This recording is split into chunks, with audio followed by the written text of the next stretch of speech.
When I was in medical school, when Christmas vacation came around, I usually went home to Pittsburgh by train, and from there somebody picked me up, or I took a bus back to Aliquippa.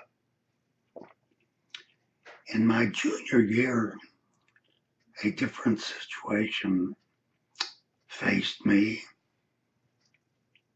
Sam Titlebaum, who was a senior, lived in Cleveland, and he was going home to Cleveland. He presented me with an offer. He said, "Ride with me, just pay gasoline, and I'll take you to Cleveland. From there, you take a train, which is a very short ride, and you'll avoid a terrible train ride." Sounded good. I accepted his offer. And when classes were finished, uh, when the Christmas vacation began, there were 5 of us, including Sam, who piled into his car, and we headed across Illinois to his home in Cleveland. I thought it would be nice riding with all the other students, maybe learning a little bit more about them, telling stories, and enjoying the ride. As it turned out, we were all tired. It wasn't long before we sort of began dozing, waking up every once in a while. When it was dark, we came to a small town, and there was a red light. Since we slowed down, we were all awake. We knew where we were, and we challenged Sam. We said, "Sam, there's no policeman in this small town who's going to be awake. Just go through the light." We finally convinced him to try it. He went through the light, and soon we could hear a siren. A policeman on his motorcycle. He was in full uniform, even had a gun at his belt. He pulled his motorcycle into front of Sam's car, got off his motorcycle. Sam got out and went up to meet him. They talked for a few minutes. They continued talking, and we wondered what was going on. Finally, Sam came back to the car, got in, and drove off. We were puzzled. What was the conversation about? What had he said to the policeman? To be excused for running a red light, even late at night. And Sam confessed. He said, "I told him that I was a medical student at St. Louis University and worked at times in the emergency room of the hospitals. And I said, sometimes I see people brought in after running a red light where they have broken bones, they're all cut up." And I said, "Sir, you don't believe I would mean to run a red light with not having that kind of experience and working in the emergency room."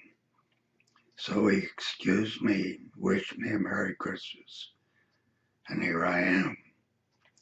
We were astounded, and it was a great lesson. I got home, all things went well. Following summer, I got into my uh, white jacket and headed into Pittsburgh, where I worked in the clinic at the Allegheny General Hospital. I drove along, and when I got near to Pittsburgh, to the Ohio River Boulevard, the road, as the name implied, followed the course of the river, which had marked turns at times. I was going a little over the speed. I came to a turn in the road. There were trees on my right side, covering up the red light.